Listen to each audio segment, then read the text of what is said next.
Hearts and Spirit, the intimate, unique, and meaningful conference that focuses on questions about what happens when I or a loved one crosses over and what comes after. Held at the historic Nickerson Sneed House in Glade Spring, Virginia, April 29th, 30th, and May 1st. The conference features some of the most interesting topics presented by exciting, informed speakers such as Tara Perfetti Street, Bruce Barraclough Jr., Misty and Ashley Connor, the Connor sisters, Pat O'Keefe, Adrian Harless, Lee Shillings Edwards, and more. Only 50 tickets are offered for sale. Tickets to a Victorian seance offered free to first 24 ticket purchases. Conference tickets are only $75 plus tax. Get your tickets now at heartsandspirit.com. Again, that's heartsandspirit.com.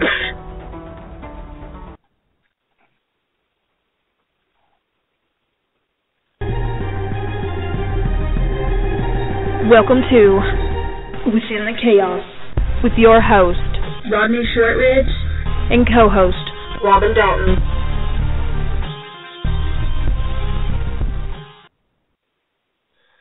Well, thank you, Tara and Holly. From deep within the heart of the Appalachian Mountains, I'd like to welcome everyone and thank you all for listening to Within the Chaos. My name is Rodney Shortridge. I'll be your host tonight, along with my hot and steamy co-host, and I said it right, Robin Dalton. Hi, everybody. Tonight, our special guest is Oliver Keene. Oliver is a local political activist and organizer. Oliver is a farmer. I can't talk. He's a former candidate for the Democratic nomination for House of Delegates. I mess up on something every time. He is one of the youngest. He's one of the youngest vice chairs in the Virginia Democratic Party, as far as I know, in history. I'll let him talk about that when he gets on here.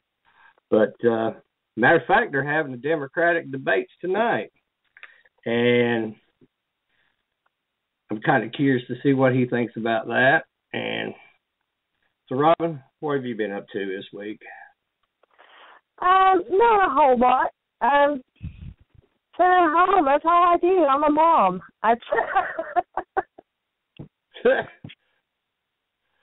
Well, I tell you what, I've had some kind of stomach bug this week, and it is about to kill my damn ass. Oh my God! I know, I've had it too, but I wasn't going to go. I wasn't going to go there. I don't care. I mean, well, like Misty and Ashley, the Connor sisters, always say, our one listener, I'm sure they won't mind. Yeah. Oh, it's been bad, ain't it? It's been terrible. My God. I don't want to be far away from the bathroom in this tragic moment I've been going through. Let's just the ammonium holds up through the podcast. If it don't, I'll be like, Robin, you got the show till I get back. Well, there again, I'd like to introduce Oliver Keene. I think he's already called in. I'm getting ready to check and click him over. Hello, Oliver. Are you there, bud? Hey, Rodney, I'm here. How are you? I'm fine. You? I'm doing well.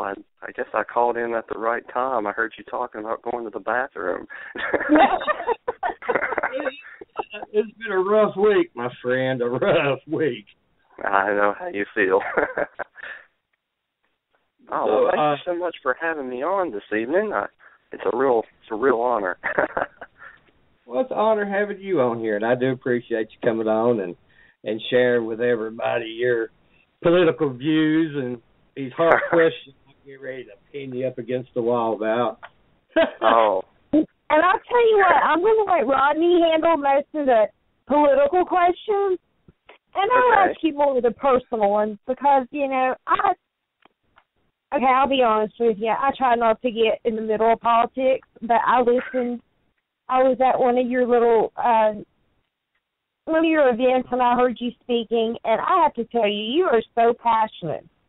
And that's what really sets you out to me. And it just amazes me. It's so good to see such a young person really involved in taking a stand, and I believe that is what is important. Well, thank you so much. I can't tell you how much that means to me. It is really so rare to find people that really want to be involved and that will actually get out there and do anything. And I hate to toot my own horn, but I knocked on a lot of doors this past year.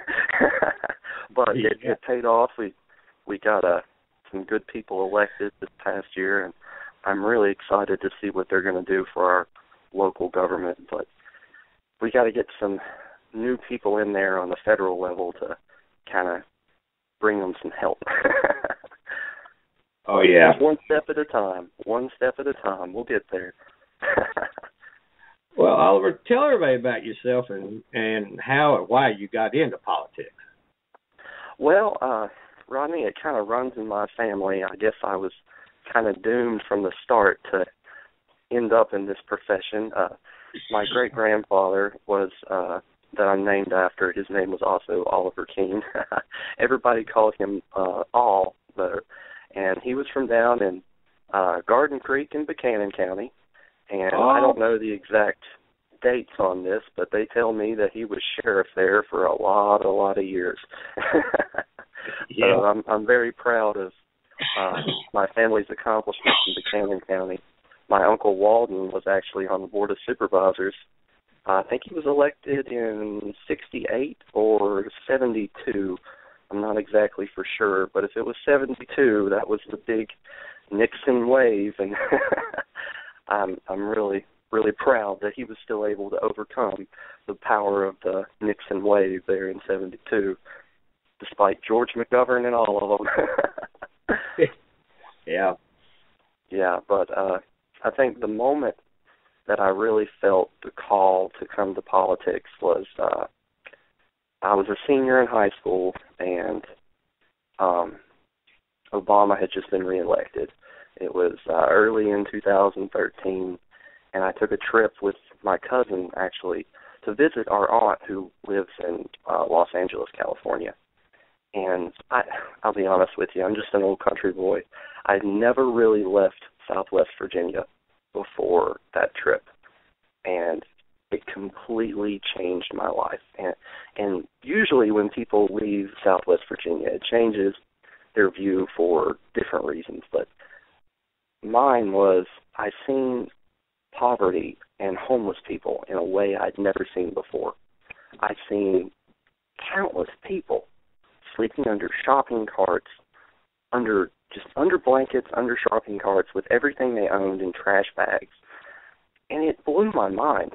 It absolutely ripped me to pieces. And the most brutal thing I saw was it was the night we were leaving, and there was this guy. He runs out in front of our car at a stoplight, and he's holding a cardboard sign saying, "Hungry."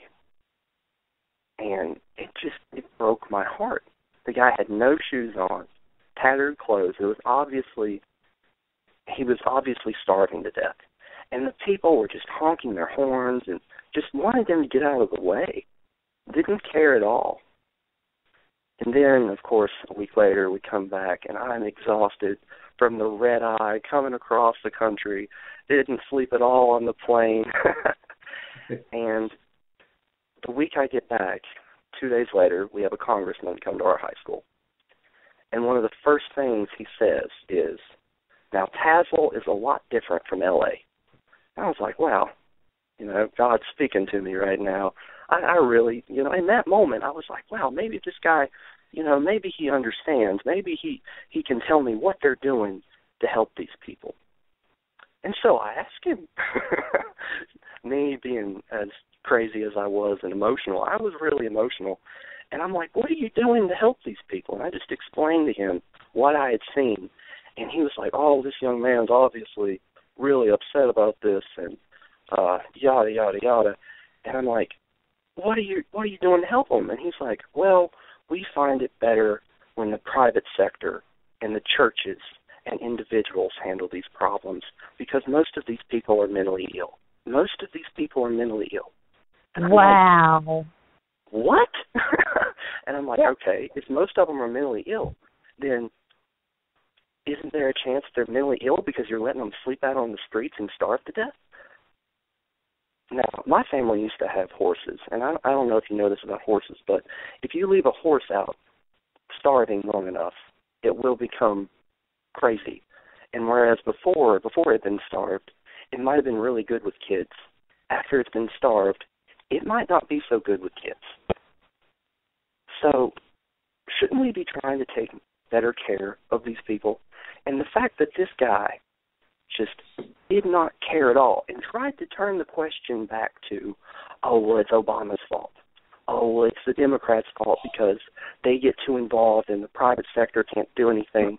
Well, shouldn't it be our duty as citizens to step up collectively to do something about this?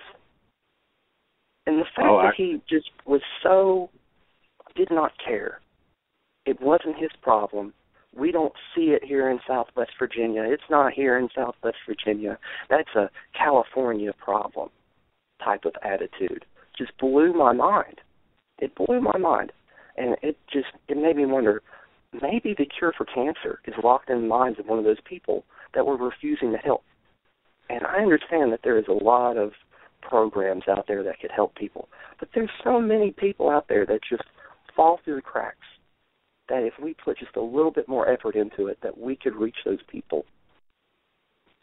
Now, I agree. When I drove a truck cross country, I've seen homeless in every state, and it's really hard to watch knowing that people are sitting there chanting, USA, USA, we're the greatest country on the face of the planet. But yet I see veterans and, like you said, homeless people, even the veterans and children, sleeping under boxes and bridges and little small tents. It's hard. It is heartbreaking. And that was another thing, was I seen veterans in their uniforms with the soles falling off the bottom of their shoes. To me, that just blows my mind. And then this guy say, oh, well, they're all mentally ill. And I'm like, well, maybe some of those veterans have PTSD. Maybe we should be trying to take care of those people instead of just throwing them out to the dogs, literally.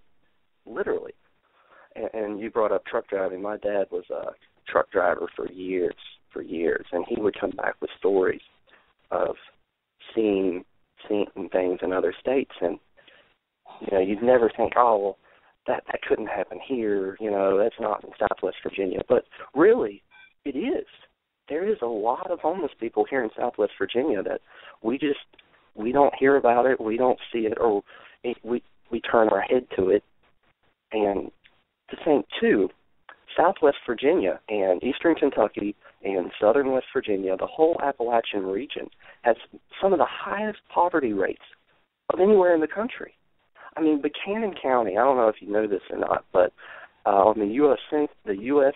Census Bureau has it listed that Buchanan County has over 1/4 of their population living below the poverty line.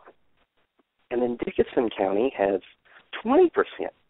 And then Wise County has 22%. And then Lee County has almost 27% of their people living in poverty. And then Tazewell County is not far behind at 18% of their population living in poverty. One in five people in Tazewell County living in poverty. That is insane. That is crazy. And I know they like to tote their little war on coal, and they beat that war on coal drum. And the coal industry is going downhill. It is a dying industry, and we really have dropped the ball.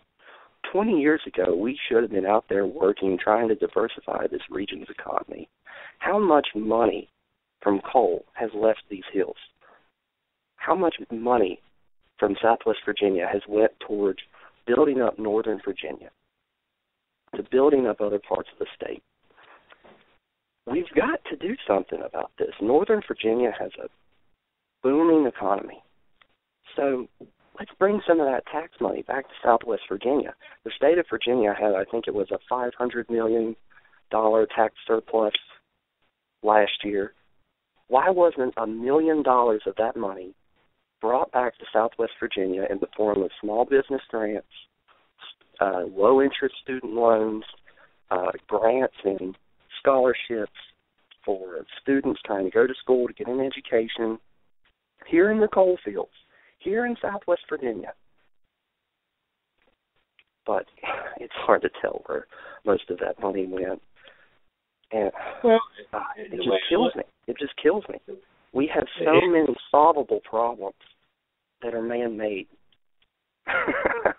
Oh, yeah, and I agree with you. And a lot of the problems, especially where you're talking about the war on coal, is to me, Obama hasn't passed any laws that is against coal. The coal industry is going down because of all the, like China and Germany's economy is slowing down, so they don't need the coal. They're the ones who get the majority of the coal that's mined here in the United States.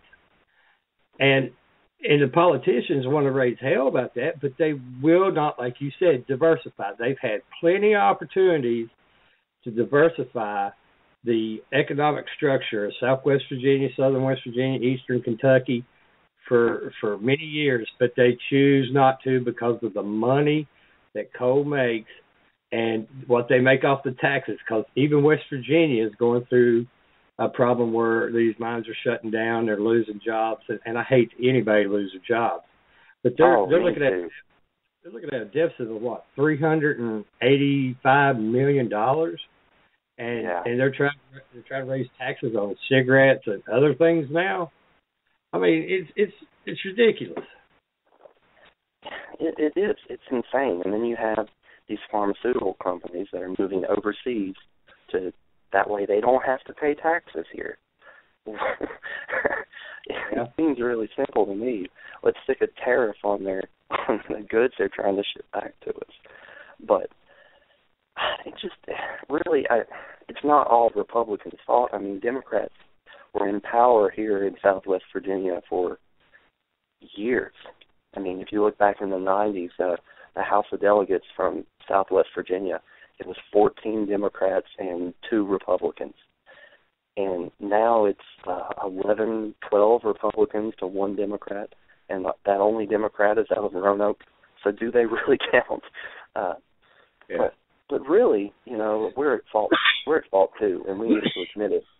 Back in the 90s, back in the late 80s, and even the early 80s, we should have been doing something to diversify the economy. And I think our biggest mistake, though, and we need to admit it, is we let Rick Boucher go. Rick Boucher was the one person who was positioned he was in a perfect position to save Southwest Virginia. He was the one person who could have done it, and we made a terrible, terrible, terrible mistake letting Rick Boucher go. We needed Rick Boucher. We still need Rick Boucher. And it breaks my heart. The guy was the 5th most powerful congressman up there. Been there for 28 years. He knew the place like the back of his hand. He was, I think it was the chair of the Internet and Telecommunications Subcommittee, and there was something else he was chair of that was Internet related. But the guy seen the future. The guy knew that the world economy was going towards being online, and that the Internet could really connect an isolated area like Southwest Virginia with the rest of the world. And he was in a perfect position to bring us back industries and to bring us back money that we needed to start up new businesses and to bring businesses in and to give kids scholarships to go and learn about these trades that they're going to need for this new world economy. Because we're not just competing with Richmond or Northern Virginia or West Virginia or North Carolina anymore. We're competing with the entire world for jobs. And really, Rick Boucher was the one guy who could have brought us the money to put us in a position to where we could bring in these jobs. And then we let him go, and we bring in somebody who is the complete opposite, who believes that we should let the free market decide. And in a perfect world, that works out. But it's not a perfect world. It's not a fair game.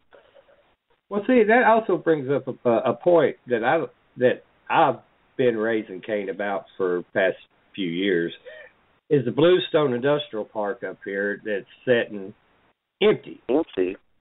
Yeah, I look at it every day. I pass it every day.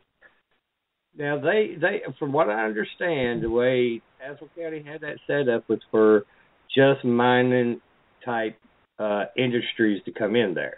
Well, apparently the mining industry has slowed way down and is going to be down for a little bit, for quite a while. Why aren't they diversifying to bring other types of industry into that multi-million-dollar park instead of letting it sit there and rust and rot and crumble? Well, to my understanding, it was kind of like this. You know about Russell County. They brought in Northern Grumman. I think it was back in around 2004, 2005. It was the early 2000s. And I think that was Mark Warner and Rick Boucher that got that done. They brought it to Russell County, and it created a lot of good-paying jobs for Russell County. Well, to my understanding, what it was, Russell County had a place for Northern Grumman to go, and Tazewell County didn't. So Tazewell County built a place for that kind of industry to go. And then we had a downturn in the economy. And then we lost Rick Boucher. And since then, I know they tried to get the dental school in there. And they were really, really reliant on having this Tobacco Commission grant. And the Tobacco Commission grant fell through. And then apparently that killed the dental school. And I know that there's been a lot of attempts to market the Bluestone to get an industry to move in. But just so far it's not been successful. And I really think that needs to be talked about more. I know at one point somebody had made a suggestion that we put a flea market in it. And that blew my mind. I was like, we wasted how many $1 million building this place, and you want to put a flea market in it? Yeah, that's crazy. I mean, because to me, it's crazy. I think we need to be marketing it to put in manufacturing jobs. I agree with you. Manufacturing. I agree. Now, I know you helped get the Northern Board Supervisor Maggie Asbury elected this past November. Can you tell us the process and the experience you learned from her campaign? Well, I learned a lot. Maggie is a phenomenal person, and it was really my pleasure to help run her campaign. I learned a lot about organizing, and it really helped me a lot with, I don't know if you knew this about me, but I've always had a really bad, I was always really shy. I always had a really bad problem with talking in front of people, and going with Maggie and knocking on doors and meeting new people constantly really helped bring me out of that. And it's helped me grow as a person, and I've made just a tremendous amount of new friends, and I feel like we'll be lifelong friends from just from helping her on her campaign. But it taught me a lot about the importance of fundraising and how important it is to really have the people behind you and to do kind of what they're wanting done. Because over half of Maggie's donations for her campaign were less than $100. So really, in a way, you could kind of compare her campaign finance to Bernie Sanders in a way, how he's tapped into this small donations. And she really tapped into the small donations in the same way that he did, except on a local level. Mm-hmm. Yeah, I'm so glad that she got elected. It was probably the. I am too, bud. I am too. She's going to do a phenomenal job. Just all of her experience in the manufacturing industry is really going to be a huge asset on the Board of Supervisors. Oh yeah, she's good people. I know her family well, and it's nothing but good. Nothing but good that she's in there. I do have another question. This was a real hot topic that's been going on the past few, I guess about over a week. Tazewell County Sheriff's Department added In God We Trust on their vehicles, and it was paid for by two different local churches. What is your opinion on this, and do you think that this is may infringe on other religious groups' rights that are not of the Christian faith? And do you think if the Sheriff's Department is going to represent one religion over on the vehicles that is funded by the federal, state, and local taxes, that they should represent all religious or none at all? Well, Rodney, we've had a similar debate before on having In God We Trust on our money and in government institutions. But the thing about it is, it doesn't clarify which God. So there's really no way to say that it's referring to a Christian God or a Muslim God or even a Buddhist God. It would be one thing if it said, in Jehovah we trust, or in Jesus we trust, or Allah we trust, but it just says in God. So it's not clarifying which religion. It could be any religion. I never looked at it that way. That's a very different way of looking at it. That's how I see it. And two, in a way, it wasn't funded by the taxpayer dollars to be put on there. It was funded by, kind of like it was funded by the community. It was funded by these churches. I'm pretty confident that if they put it up for a referendum in Tazewell County, that it would be voted near unanimous to keep it on there. So I've seen that a lot of other police forces have started putting it on. Princeton did, and just read something about there was somebody, I think it was North Carolina, there was a police department in North Carolina that had done it too. But it just goes back to it's on our money, and it doesn't say which religion. It's not picking and choosing a particular religion. I don't see a huge problem with it. Okay. What are your thoughts on the upcoming general election? I know you was waiting for this. Do you think Hillary Clinton or Bernie Sanders will get the nomination, and why? Well, I went back and forth a whole lot on this one. I originally started with Hillary, and then I moved in with started feeling the burn, and then I started moving back towards Hillary, and right now I'm kind of torn on the fence here. I'm really, really worried about the socialist tag. Because you think about it, that kind of writes itself as an attack ad for Fox News.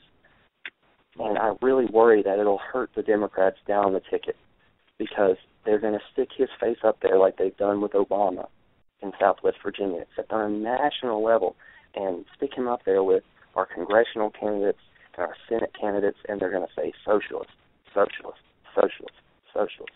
And really, for the younger generation, for my generation, that's not such a big deal. But we have to think about our parents' generation. Rodney, your generation, grew up in the Cold War. And I'm sure you can tell us how during the Cold War they beat it into your heads how socialism and communism were the same thing and how they're bad and they're evil. So we have a very large percent of our voters who still have that mindset of, oh, well, socialism is bad. Socialism means communism. And really, it doesn't mean the same thing at all. They have that mentality. And getting through that mentality is going to be a real struggle for him, I think, on a national level. Now, in the Democratic primary, it might work out. And he very well could win the Democratic nomination. I think Hillary has some real structural problems, too, though. I think the Benghazi thing, the email thing, even now they're trying to dig up more on Bill Clinton's extramarital affairs. They've got so much to hit her with, and I hate it for her because we have been big Clinton supporters for years and years and years. But the Republicans have even admitted, you can look up the video of Kevin McCarthy, the House Majority Leader, saying, oh, well, look at her poll numbers a year ago, and she was near unbeatable. And now we formed a committee, and a year later, let's look at her now, and we're starting to beat her in the polls. So that just, to me, kind of proves that, oh, well, a lot of this has been politically motivated, just to kind of tear her down so that she won't become the next president. So right now, I really couldn't tell you who's going to win the Democratic nomination. I think on the Republican side, now, believe this or not, I really think that the Republican nominee will be John Kasich from Ohio. I really do believe that John Kasich will be the Republican nominee. I think that he is the person. I didn't see that coming. Well, I really think that once the establishment Republicans start to rally around a candidate, they're going to see that John Kasich is probably the most winnable candidate they have. And if you think about it, the Republicans have never won the presidency without winning Ohio. And John Kasich, in his re-election for governor in Ohio, won every county but 2. And he's a good, moderate, center-of-the-road guy. The biggest fear for Democrats right now should not be a Donald Trump or a Ted Cruz. That should be a dream come true for us. Our biggest fear should be a John Kasich, Marco Rubio ticket. Well, you think Marco Rubio could pull it out himself? Well, I think that he's probably their number 2 for their nomination, which I can't stand him. But I think that he has a real shot at winning their nomination. If not, he's definitely going to be a VP candidate for somebody, because they want to win Florida, and they have to have that appeal to Hispanic voters, because this year, 2016, Latino Hispanic voters make up 1/3 of the voting base in this country. And that's also why I think if Hillary Clinton is the Democratic nominee, that she will pick someone like one of the Castro brothers from Texas. There's the one that he's the head of HUD, and there's the other one, he's a member of Congress from somewhere in Texas. But they're both young, good-looking Hispanic guys that could really rise in the Democratic Party, kind of in the way Obama did. Well, what's your thoughts about Ted Cruz and Donald Trump, other than, especially Donald, the way he's just, blasting anything that comes out of his mouth, he just says it. And Ted Cruz used, his religious background, I guess, or his religious thoughts to pressure the Republicans to try to shut down the government, a couple times already, and I don't even think he's a big fan within the Republican Party. See, that's why I think that there's no way Ted Cruz is a Republican nominee, because the Republican Party, the Republican establishment, people like Mitch McConnell absolutely hate Ted Cruz, and for good reason, too. I don't know if you followed his college roommate, but his college roommate posts stuff on Facebook and social media all the time about how he hates the guy and how he's very arrogant and self-centered, and how in college the guy was insane. And I don't know if you've seen the video of Ted Cruz from high school, but he said, I won't repeat what he said, but he said something along the lines of, what are you going to be doing in 20 years? And he's like, world domination, that kind of thing. He was probably joking, but still, you have to think about that kind of thing when you're running to be the most powerful man in the free world. But Donald Trump, to me, oh my goodness, I used to think that he would make a decent financial advisor, but I don't trust him with the nuclear codes. The guy is a bully. And really, there's a lot of parallels between him and Adolf Hitler in the way they're trying to rise to power. Because if you look at him, he's scapegoating a minority, a religious minority in the country. He's feeding off of this fear and hatred and uncertainty in the country and pointing at these people saying, they're the problem, they're the problem. And I'm really confident that if you go through his speeches and if you take out the words Muslim, Mexican, immigrant, and replace them with Jew, you'll have an almost exact copy of Adolf Hitler's speeches. Mm-hmm. And to me, it's really scary. It's really scary to see somebody feeding so much off of such hatred. And to me, it just blows my mind. I remember when I was in Marist High School, we had this old man. He came in. He was a World War II veteran. He stormed the beaches of Normandy. And some of the most clearest words I can remember him saying was, we cannot allow another Hitler in this world. We, as a society, have to step up and make sure that there is never another Adolf Hitler or Benito Mussolini in this world. And it can happen here. And we have to be vigilant. And we have to get out there and make sure that we keep people like that away from power and away from nuclear bombs. Because, I mean, this is America. This is the land of the free. This is the country that there is nowhere else like this place.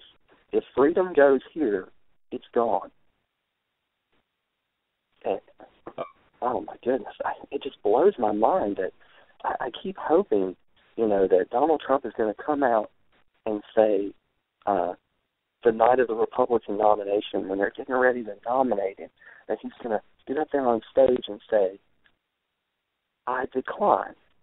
I decline because this was all a joke. I just wanted to show you how awful we can be. I just wanted to get up here and say everything just as crazy as possible to try to make you hate me, to try to make you turn against me. But it was like everything that I said, you ate it up. You embraced it. The crazier it was, the more you loved me. It is. It's scary. It's scary as hell, especially when he made the comment that I can literally go out here and shoot someone. I don't know what, Fifth Avenue or whatever it was in New York. And he said, y'all would still love me, and my numbers would go up even higher. And the worst part is, it's probably true. Yeah, they would probably still love him the same. And you have so many of these people who are just dedicated to him. And they love him. They love him. You see the videos in his rallies, and you see the people, they're screaming, light him on fire, burn him, light him on fire. Or they're throwing punches at people who are just there protesting. I don't know if you've seen the video of the Muslim woman, and I think it's, a shroud over her head, and she's just sitting there, not doing anything wrong, just sitting there, and they're turning on her. To me, that kind of hatred is terrifying. It is terrifying, and he's hit the nerve of the fear of America with all this propaganda that's been preached by the Republican Party for so long, and he is just giving them all the ammo to make these people rise up. And I've even heard interviews where people have asked the people that's been to his rallies, why are you here? Why are you for Trump? And they're like, well, he's saying what I want to say. So basically, you want to be racist in public, but you can't be racist. So Donald's saying it for you, and you feel good about that. And I'm going, and they're talking about voting for this guy. And it's crazy. It is. It's really scary. And it really should show us something about ourselves, that we have a lot of work to do as a society. It's just so pathetic that somebody like this that's feeding off of fear and hatred and racism can just do so well in American politics. And even their known neo-Nazis go out and campaign for him in places like Iowa. And the people, they still are just like, oh, well, we love him. And some people are saying, oh, well, he knows how to make money, and he's going to make the country rich again. And I'm like, well, it's really easy to make money when your dad hands you a loan of, $1 billion? If I had $1 billion, too, I'm sure, I could make some money. But don't you want somebody in there that knows what they're doing, that knows how government works, that knows how to get along with the senators and the congressmen, and knows how to get things through Congress? I mean, I understand that people are fed up with the way things are and the way things have been done for so long. I mean, we have some real problems. Like, Citizens United is just an absolute nightmare. It is our worst nightmare come true, and 90% of people don't even know what it is. They've never even heard of Citizens United, and that just shows how we have such a problem in America with people not caring and not paying attention to what's going on in their government. I mean, Citizens United opens the door for anybody, anywhere, to buy elections, even other countries. I mean, just think about that for a minute. Do we really want a billionaire in China funneling money to a presidential candidate? Millions and millions of dollars. And because it goes through a super PAC, we can't see who it is. Oh, but you got to thank the Supreme Court for that one. I don't see how you get that corporations are people. I'll never understand that. I will not either. And so that's what scares me, is that if a Republican gets this election, then there's going to be at least 2, if not 3, Supreme Court justices that's going to have to be picked. And it scares me. Yeah. Oh, yeah. And it should scare all of us, really. I mean, this is such a pivotal election. And really, I'm really disappointed that we don't have more options on the Democratic side. I mean, the Republicans at one point had 17 people running for office, and the Democrats had, at the first debate, we had maybe 5 people on the stage. Yeah. And it's not that we have a major shortage of qualified people. I mean, Virginia, both of our senators, Mark Warner or Tim Kaine, either one, would make an excellent president.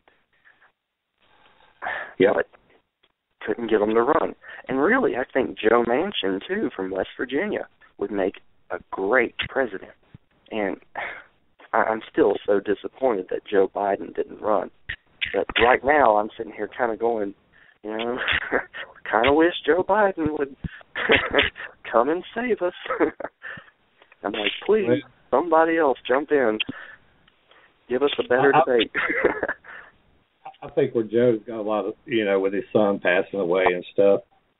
Oh, yeah. And then being VP for 8 years, I think he's kind of ready to go home and rest. Kind of burn out, yeah.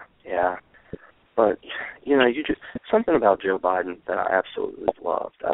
I've watched a lot of his Senate speeches from back when they were lifting the embargo on arms going into what used to be Yugoslavia. I think it was Bosnia and Serbia and those places back in the 90s. And the man is just so passionate. He's so passionate. And there's few people out there that have more experience in foreign affairs than Joe Biden. I mean, he was, I think he was chairman of the Senate Foreign Relations Committee for 20 years. I mean, the man has tons and tons of experience, and he's a gutsy guy. He is a gutsy guy. I think he would make a very good president had he run.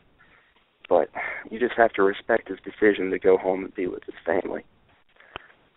Yeah. But to me, it blows my mind that the Democrats didn't have more people running, and I think that reflects back on how the party has been just absolutely decimated in the past 7 years. I mean, if you look at statistics and you look at the control of Congress and the Senate all the way back to the days of FDR, Democrats controlled the House and the Senate almost all the way through into the 90s. And they really lost out big in the mid-90s, and they never really fully recovered. And then in 2010, they had such a wave, the Republicans had such a wave, and they took so many seats in the South. And I don't know if you've ever heard of the Blue Dog Coalition, but the Blue Dog Coalition, which was, it still is, the coalition of moderate Southern conservative Democrats. It went from, I think it was 50 or 60 members in 2008 to about 17 after 2010. I mean, just absolutely have been decimated. And really, those guys were your middle-of-the-road guys that you went to get things done in Congress because they were bipartisan and they worked across party lines. And now we have such a problem. Both parties are going so far to the left and to the right. We've got to try to stay in the center because there's a lot of moderates and there's a lot of independents out there. And they need to be represented. I agree. I've noticed in the past 7 years as President Obama has had to deal with so much, especially with all these killings, these mass killings and shootings. And I agree. I believe in the Second Amendment. I believe in the right to have arms. But I mean, there comes a time that something has to slow these killings down or stop them. I mean, because it's becoming to be an epidemic. And do you have any thoughts or that you'd like to share with everyone about, maybe it's gun control that everybody's raising Cain about? Well, I differ a little bit with my party when it comes to guns. I consider myself a moderate. I do think that we need universal background checks, and that includes at a gun show. It's not going to kill you to get a background check because, believe it or not, some people can go to a gun show and they can find somebody that will sell them a gun illegally without them going through a background check. It does happen, and we have to prevent that. But I believe between family members, if, like, my grandpa wants to give me a gun, he should be able to do that. And I don't agree with an assault weapons ban. I believe there was just a court ruling that said that citizens have a right to assault weapons. And, a lot of people use them for sport. A lot of people like to go out to the range and shoot. I know I do. I'm actually a bit of a gun enthusiast. But the thought that they beat Democrats so hard on, if you elect a Democrat, he's going to come and take your guns. And that's just so not true. A lot of Democrats are just as gun crazy as Republicans are. It is a tradition that is just bred into us, especially here in Southwest Virginia. I personally don't think I know of any Democrat that doesn't own a gun. In our local party, I don't think I can think of any Democrats that don't have a gun or aren't pro-gun in some way. I'm really worried about gun-free zones. I'm really glad to see that Governor McAuliffe was able to work with the General Assembly and get this fixed with the concealed weapons permits from other states. Because if you pass a background check and you pass all of your state laws, you should be able to have a gun and keep it loaded too. And traveling around and going to these different places, you need to be protected because you don't know what's out there. I mean, you could turn a corner of a street and somebody could mug you, and it can happen anywhere. And you have to be able to protect yourself and protect your family. But I think gun-free zones, to me, they scare me. They scare me. I think it becomes kind of a target. Well, since we're talking about the guns and stuff, I know what was it last year when South Carolina took down the Confederate flag. Yeah. And I know a lot of people say it's heritage, and it is a part of the South's heritage. But I think people, if they would step aside and look from the African American through their eyes for a minute, seeing that symbol means hate and slavery to them, just like the Jews look at the Nazi symbol as hate and oppression. And what do you think were everybody around here, especially people that fly the rebel flag and the United States flag together? Because that's an oxymoron. You're either for the United States or you're for the South. I mean, that drives me nuts. But what do you think about all that? Well, I had several ancestors that fought with the Confederacy, and I'm not ashamed to admit it. My great uncle, he fought in the, can't remember the exact regiment, but it was a regiment of Virginia Cavalry, and they actually were part of the vanguard leading Robert E. Lee's army back from Gettysburg. His name is Israel Van Dyke, Buchanan County. We actually visited his grave a couple months ago. To me, the biggest thing that got me was it was the wrong flag. It was the wrong flag, and I'm a history major at Bluefield College, and as a history major, the little details is what gets you. They could have replaced that flag with the stars and bars, the first national Confederate flag, and nobody would have ever known the difference. Most people, when they see that flag, they don't even know what it is. They could have replaced it with that one, and it had been far more historically accurate, and would have made people, historians like me, far happier. But I can see where they were offended. And that flag has different meanings to different people. To me, it is a symbol of Southern pride and Southern heritage.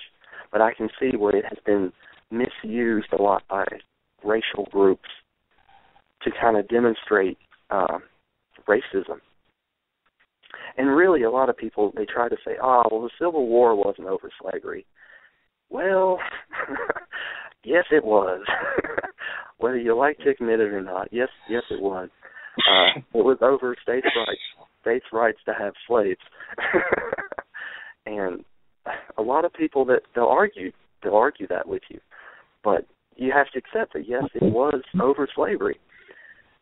But that monument, that a lot of people thought that flag flew over the dome at the South Carolina State Capitol. It was flying over a war memorial to the Confederate dead that were protecting the city of Charleston from Union troops who they believed were going to burn the city of Charleston to the ground. And a lot of those men who went and fought for the Confederacy weren't fighting for slavery.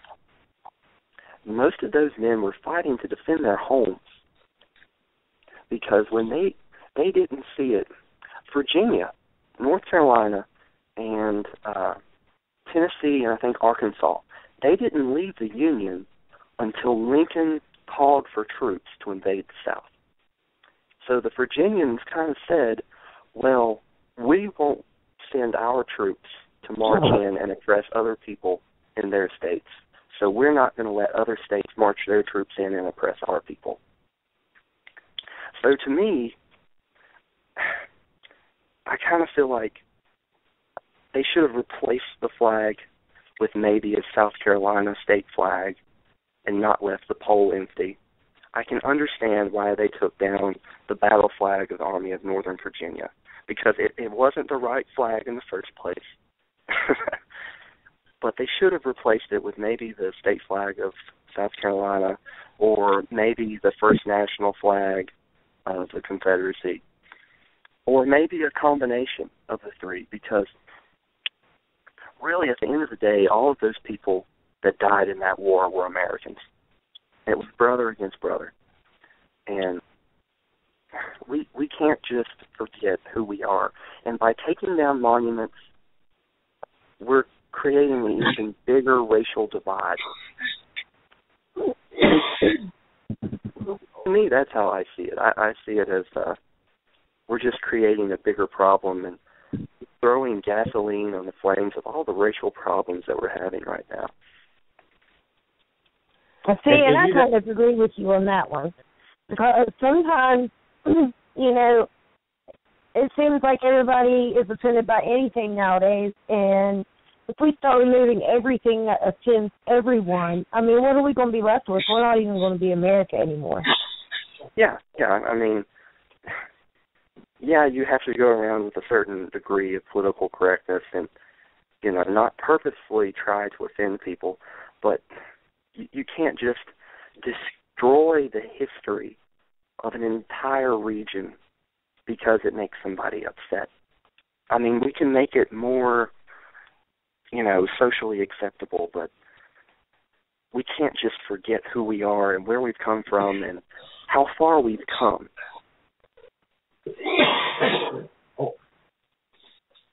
Oh, and I agree with you. Well, Bud, our time is up. That was right. I appreciate you coming on. I mean, it's good my to pleasure. It's good to have everybody's opinion. Maybe I can get me a Republican on. I know a few. I'll send some your way. Okay, I appreciate that. Well, you keep being as passionate as you are about things, and you will make a difference in this world. Well, I certainly hope so. I really hope that maybe in some small way I can contribute to getting us to a better and brighter future, and I really hope that we can get some more young people out there and involved, because really we have more at stake in this country right now than anybody else. I mean, it's our future that we're fighting for. Exactly. That's so true. That's so true. Well, Oliver, I do appreciate you coming on, bud. And, you have a good night, and we'll have you back on again sometime, probably closer to the election, if you don't mind. Oh, I don't mind at all. Anytime you just give me a call and let me know. It's my pleasure. Okay, well, I appreciate it, bud. Thanks, Oliver. Thank you. Anytime. All right. Well, that's it. Bye-bye, bud. That's it for us tonight. I want to thank Oliver Keene for coming on the show, and I thank everyone that took the time to listen and take part in our show. Thank you all again, and a big shout to Vibe Radio Network, Holly and Ryan, for keeping us on and keeping us on. Also, to our first responders and our men and women in armed services, thank you all for your service. And our guest for next Thursday night, February 11th, will be author Justin Trout. So turn in next week to another exciting show starting at 10 p.m. Eastern Standard Time. Until then, everyone be safe and have a good night. And Robin, we have about 45 seconds. Anything you want to say? Well, I just want to tell everybody thank you for tuning in, and remember to check out our website at blackdiamondps.org to see what we're going, what we have going on at that end. And, thanks to Holly and Ryan and everybody again. Well, I do it for us tonight for Within the Chaos. I appreciate it. Everyone have a good night. Be safe out there. And see you next week. We're talking to you next week. Or both.